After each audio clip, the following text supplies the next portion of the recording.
మాట్లాడమ్మా గోపాల్. గౌరవనీయులు పెద్దలు, నాకు ఉబ్బి తబ్బిబ్బైపోతున్నానండి. సీఎం గారిని ఎదురు చూస్తుంటే నాకు ర్యాంక్ వచ్చిన కంటే ఇంకా ఎక్కువ సంతోషం ఉందండి. ఎప్పుడో టీవీలో చూసేవాడిని. గౌరవనీయులు పెద్దలు, పూజనీయులు సీఎం గారికి, వేదికను అలంకరించిన మిగతా పెద్దలందరికీ నా నమస్కారాలండి. ఇక్కడ ఉన్న వాళ్ళందరికీ పేరు పేరున నా నమస్కారాలండి. ఎప్పుడు నేను నా దీంట్లో నాలో ఆత్మస్థైర్యం తగ్గిపోయినా సరే యూట్యూబ్లో కానీ మిగతా దీంట్లో సీఎం గారి స్పీచ్ వినేవాడినండి. అది ఎంతో ఎనర్జెటిక్ అండి, ఎంతో ఎనర్జెటిక్ ఇచ్చేది. అసలు ఫెంటాస్టిక్ అండి. అది నాకు ఆయనే స్ఫూర్తి అనమాట. పూర్తిగా ఎన్నో కార్యక్రమాలు, అసలు మన ఆంధ్రప్రదేశ్కి ఆయన ఒక బ్రాండ్ అండి.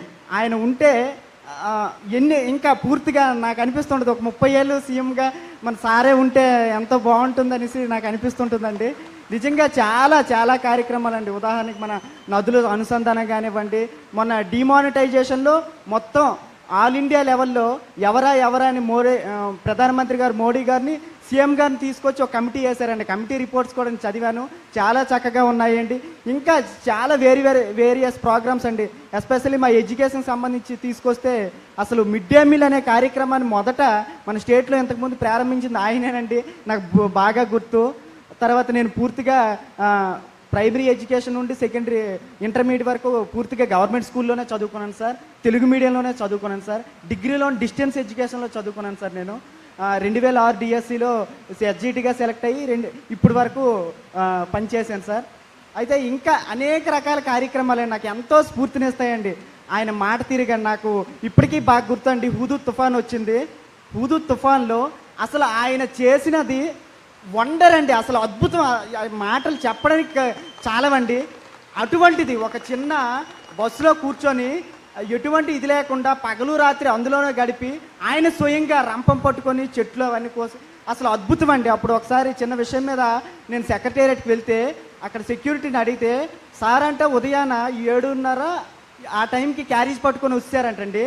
మళ్ళీ రాత్రి 10:30కి ఇంటికి వెళ్ళారండి. నాకు అసలు ఒక మనిషేనా లేకపోతే యంత్రం ఏదైనా ఈయన అనేసి అనిపించిందండి. నిజంగా ఇంత ఎనర్జెటిక్, ఇంత డైనమిక్ అంటే నేను ఎక్కడా చూడలేదండి. ఈరోజు ప్రత్యక్షంగా ఇలా చూసేసరికి నా మాటలు రావట్లేదండి. అసలు నిజంగా మీరే నాకు స్ఫూర్తి అండి. ఈరోజు నేను ఈ ఐఏఎస్ ఎగ్జామ్ పాస్ అయ్యి third rank, all India third rank. ఇంకోటండి, నేను ఆల్ ఇండియా థర్డ్ ర్యాంక్ అయినప్పటికీ రిటర్న్ ఎగ్జామ్లో 936 మార్కులు వచ్చాయండి. ఫస్ట్ ర్యాంకర్కి 927 మార్కులే వచ్చాయి. అంటే ఒక రకంగా తెలుగుకి యూపీఎస్సీ ఈ సంవత్సరం పట్టం కట్టిందండి. ఎప్పుడూ సార్ ఒకటే చెప్తుంటారు, మీరు ఇంగ్లీష్ నేర్చుకోండి పర్లేదు కానీ మాతృభాషను మాత్రం వదలొద్దు, విడిచిపెట్టొద్దు, మాతృభాష బాగా స్ట్రెస్ చేయండి అనేసి అంటారు. నిజంగా యూపీఎస్సీ ఈ సంవత్సరం జాతీయ స్థాయిలో తెలుగు పట్టం కట్టారని నేను పూర్తిగా తెలుగులోనే మెయిన్స్ ఎగ్జామ్ రాశాను, తెలుగులోనే ఇంటర్వ్యూ చేశానండి. తర్వాత ఇంకొకటండి, పూర్తిగా నేను గవర్నమెంట్ స్కూల్లోనే చదువుకున్నానండి. సార్ ఎప్పుడు అంటుంటారు, గవర్నమెంట్ స్కూల్లో ఉన్న టీచర్లు అత్యంత ప్రతిభావంతులు, డిఎస్సి ఆంధ్ర డిఎస్సి అనే దాన్ని తీసుకొచ్చి దాంట్లో సెలెక్ట్ అయ్యి వస్తారు, చాలా ప్రతిభావంతులు, చాలా విషయాలు వాళ్ళ దగ్గర ఉంటాయి, అక్కడ చదువుకోండి అని అంటుంటారు. నిజంగా నేను అక్కడ నుంచి వచ్చిన వాడినండి. అదే స్కూల్ టీచర్గా పనిచేస్తున్నాను. నిజంగా ఈరోజు నా జీవితంలో మధురానుభూతి అండి. ఎప్పటికీ గుర్తుండిపోతారు సారు. సార్ నేను మోస్ట్ ప్రాబుల్లీ ఇక్కడే క్యాడరే రావచ్చు అని అనుకుంటున్నాను సార్. అవును సార్, మీ దగ్గర మీ తాలూకా సలహాలు, సూచనలు, మీ తాలూకా అనుభవాన్ని ఉపయోగించి నాకు ఏ బాధ్యత ఇచ్చినా సార్ నిర్వర్తిస్తాను సార్. చాలా సంతోషంగా ఉంది సార్. ఇంకా మా మేడం గారు సార్, బాలలత గారు నాకు స్ఫూర్తినిచ్చారు సార్. ఆమె గైడెన్స్, ఆమె కోచింగ్, ఆమె దీంతో నేను ఇంతటి పెద్దది తీసుకొని వచ్చాను సార్. అండ్ 2004-2006లో మాకు ఎం రామారావు గారు అని ఇక్కడ ఉన్నారు సార్, కలిశారు. ఆయన మా డైట్కి వచ్చి చాలా స్ఫూర్తిదాయకమైన గ్రూప్ 1 ఆఫీసర్గా అప్పుడు ఉండేవాళ్ళు, స్ఫూర్తిదాయకమైన ప్రసంగం చేశారు. అది ఇన్స్పిరేషన్ నాలో తీసుకొచ్చింది సార్. రియల్లీ ఆయన కూడా చాలా గ్రేట్ సార్ నిజంగా. అవును సార్ నిజంగా. తర్వాత మనసు పెట్టి చదవాలి, ఇష్టంగా చదవాలి. మా అమ్మా నాన్నండి, మా అమ్మా నాన్నండి వీళ్ళు పూర్తిగా వ్యవసాయ కూలీలండి, రెక్కాడితే డొక్కాడిని బతుకులండి. మాకు ఇంటర్మీడియట్ వరకు మా ఇంటికి కరెంట్ లేదండి. అప్పుడే నాకు బాగా గుర్తు, చంద్రబాబు నాయుడు గారు సీఎం అయ్యేటప్పుడు 400కి మీటర్ చొప్పున, అప్పుడు ఇంతకుముందు 3000 మీటర్ కరెంట్ మీటర్ రావాలంటే 400కి చంద్రబాబు నాయుడు గారు మీటర్స్ ఇచ్చారండి. ఆ మీటర్తో నేను ఇంటర్మీడియట్ ఉండేటప్పుడు మా ఇంటికి కరెంట్ వేసుకున్నామండి. అప్పటి వరకు మరి పూరి గుడిసండి. అది నాకు బాగా గుర్తు. వీళ్ళిద్దరు కూడా పూర్తిగా వ్యవసాయ కూలీలండి. అండ్ మా అన్నయ్య ఎక్కడ ఉన్నారండి, రోనక్ కోదండరావు. ఒక రకంగా 80% యొక్క విజయం ఆయనకే చెందుతుందండి. ఒకసారి ఆయనకి కూడా స్టేజ్ మీద స్ఫూర్తిదాయకం అండి. ఈ రోజులో ఒక ఉద్యోగం 2 ఉద్యోగాలు వస్తే యువత కాలర్ ఎగరేస్తారండి. ఆయన 14 గ్రూప్ ఏ ఉద్యోగాలు సాధించారండి. ఇంతకుముందు ఎయిర్ ఫోర్స్లో పనిచేశారు.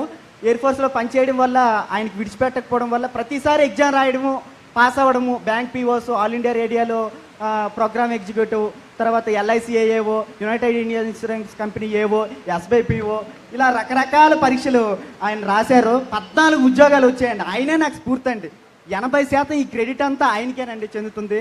నిజంగా ఆయన లేకపోతే నేను ఇంత పెద్ద విజయం సాధించేవాడిని కాదు. ఇదండి ప్రస్థానం. నేను ఈ సందర్భంగా యువతకు అంతటికీ చెప్పే విషయం ఏంటంటే చెప్పే విషయం ఏంటంటే అండి, మీరు తెలుగు మీడియమా ఇంగ్లీష్ మీడియమా, మీరు ప్రభుత్వ స్కూల్లో చదువుకున్నారా ప్రైవేట్ స్కూల్లో చదువుకున్నారా, ఇదేమీ అవసరం లేదండి. సార్లాగా సీఎం గారి లాగా కఠోరమైన దీక్ష, కఠోరమైన శ్రమ ఉంటే సాధించలేనిది ఏమీ లేదండి. 3 ఏళ్లలో నిరూపించారు. అమరావతి ఒక సీడ్ క్యాపిటల్ని పూర్తిగా ఒక స్వరూపాన్ని మార్చి చూపించారండి. మన సొంత రాష్ట్రం నుంచి పరిపాలన ఎలా చేయాలో నిరూపించారండి. అండ్ అందులో భాగంగా నేను కూడా ఈ థర్డ్ ర్యాంక్ వచ్చింది. ఎవ్వరు కూడా పేదరికం ఇవన్నీ ఆత్మస్థైర్యాన్ని కోల్పోవద్దండి. దీన్ని స్ఫూర్తిగా తీసుకొని యువత మరిన్ని ర్యాంకులు భవిష్యత్తులో ఐఏఎస్ ఆఫీసర్ని మన రాష్ట్రానికి అందిస్తారని నేను కృతజ్ఞత పూర్వకంగా తెలియజేస్తున్నాను. అవకాశం ఇచ్చిన అందరికీ. గోపాలకృష్ణ గారు, నీకు ఒక అజెండా పెడుతున్నా. ఎప్పుడు దాకా సర్వీస్ ఉంటుంది? నీకు సర్వీసులో ఎప్పుడు దాకా ఉంటావు? 30 ఏళ్ళు. 2047 వరకు ఉంటావు. నేను 2050కి ఒక విజన్ ఇచ్చాను. నేను ఇచ్చిన విజన్ ఏంటంటే 2050కి తలసరి ఆదాయం కుటుంబానికి 1,75,00,000 రూపాయల నుంచి 2 కోట్ల రూపాయల ఆదాయం రావాలి. అది సాధించడానికి రాత్రింబగళ్ళు పనిచేస్తానని నువ్వు శపథం చేసి పనిచేయాలి. తప్పకుండా సార్, మీ ముందు ప్రమాణం చేసి చెప్తున్నాను సార్. నా శాయ శక్తిలా ప్రయత్నిస్తాను సార్. థ్యాంక్ యూ అమ్మా, థ్యాంక్ యూ. ఆ తల్లిని మాట్లాడచ్చు. ఒక్క నిమిషం మాట్లాడు తల్లి, ఒక్క నిమిషం చెప్పు. నువ్వు చెప్పు. సీఎం గారికి నా నమస్కారం. దగ్గర పెట్టుకో మైక్ దగ్గర పెట్టు. సీఎం గారికి నా నమస్కారములు, ఈ సభకి నా వందనములు. సీఎం గారు ఇచ్చిన డ్వాక్రీ మహిళలుగా నేను ఉండి, డ్వాక్రీ లీడర్గా మా ఊరిలో నేను ఉండి పేద ప్రజలకు నేను కూడా కొంత హెల్ప్ చేసి, సీఎం గారు ఇచ్చిన డ్వాక్రీ మహిళ రుణముతో నేను ఎంతవరకు పిల్లడికి లాగించిన, నాకు ఏమీ లేదు. నీకు నేను ధన్యవాదాలు తెలుపుతున్నాను. రుణపడి ఉన్నాను. ఒక మహిళ, మీరు చూడండి, మనం అందరం కూడా అనుకుంటాం ఏదో పెద్దవాళ్లే బాగా చదువుకుంటారు, వాళ్లే తెలివైన వాళ్ళు, చిన్నవాళ్ళని చదువుకోలేమనుకుంటారు. ఆ తల్లి ఒక డాక్రా మహిళ. ఇప్పుడే గోపాలకృష్ణ గారు చెప్పినట్టు తల్లి తండ్రి ఇద్దరు కూడా కూలి పని చేసుకున్న అన్న అయితే ఒక స్ఫూర్తిదాయకంగా తయారయ్యాడు. దాంతో బ్రహ్మాండంగా కష్టపడ్డాడు. ఆత్మవిశ్వాసంతో ముందుకు పోయి ఒక పూరి గుడిసె నుంచి వచ్చిన వ్యక్తి ఐఏఎస్ అయ్యాడంటే, 3వ ర్యాంక్ వచ్చిందంటే ఇది ఒక చరిత్ర. గట్టిగా అందరూ చప్పట్లు కొట్టి హర్షాన్ని, ఆమోదాన్ని, అభినందనలు కూడా తెలియజేయాలి. మీ పిల్లలు కూడా ఇదే స్ఫూర్తిదాయకంగా ఉండాలి, సమాజానికి ఆదర్శం కావాలి. నేను ఎందుకు ఈరోజు చూపిస్తున్నానంటే, ఒక సోషల్ వెల్ఫేర్ హాస్టల్లో చదివిన పిల్లలు, గవర్నమెంట్ స్కాలర్షిప్తో చదువుకున్న పిల్లలు ఈరోజు అచంచలమైన విశ్వాసంతో, ఒక మాటలో చెప్పాలంటే మట్టిలో మాణిక్యాలుగా రాణించే పరిస్థితికి వచ్చారు. ఇప్పుడు వచ్చిన ర్యాంకర్స్ అందరినీ చూస్తే సాధారణ వ్యక్తులే. వీళ్ళేం అసాధారణమైన వ్యక్తులు కాదు, పెద్ద పెద్ద కుటుంబాల వ్యక్తులు కాదు. అది చూసినప్పుడు